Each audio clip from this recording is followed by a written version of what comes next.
তো হ্যালো, চলো এখন ভিডিও করার একটাই উদ্দেশ্য, তোমাদেরকে একটা জিনিস দেখাবো। আমি একটু আগেই আমাদের উঠোনটা সুড়েছি, ঠিক আছে? কিন্তু এখন দেখে কেমন মনে হচ্ছে দাঁড়াও, দেখে দেখো, পুরো মনে হচ্ছে যাতে কত মাস থেকে উঠোনটা সরা হয়নি। রাস্তাটাও আমি এক্ষুনি সুড়েছিলাম, রাস্তাটা দেখো নাজেহাল অবস্থা। দেখে মনে হয় যাতে আমি কতদিন থেকে আমাদের বাড়িতে হয়তো কেউ থাকেই না। আমগুলো কি হারে পড়ে আছে দেখে বোঝা যাচ্ছে কি এই বাড়িতে বোধহয় কেউ থাকে না। মা কাল, হ্যাঁ এই 2 দিনে দেখো এতগুলো পাতা জমে গেছে।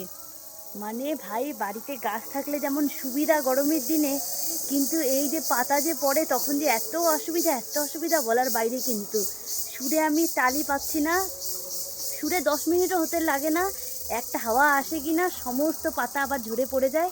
মানে গোটা উঠানটাই পুরো নোংরা হয়ে যায়। তোমাদের কার কার এমন প্রবলেমে ফেস করছো সেটা অবশ্যই বলো।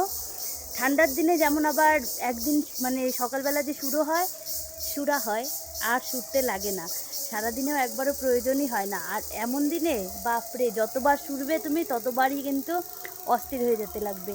চলো আমি এখন তাড়াতাড়ি করে ঝটপট করে উঠানটা সুরে নেই, কারণ যেহেতু বিকেল হয়ে গেছে, বিকেলবেলা এমন থাকবে দেখতে কিন্তু একদমই ভালো লাগে না।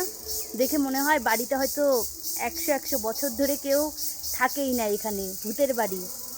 উঠোনটা সুরা হয় না এরমই মনে হয়, কিন্তু না ভাই, আমাদের উঠোন সুরে 10 মিনিটও রাখতে পারি না।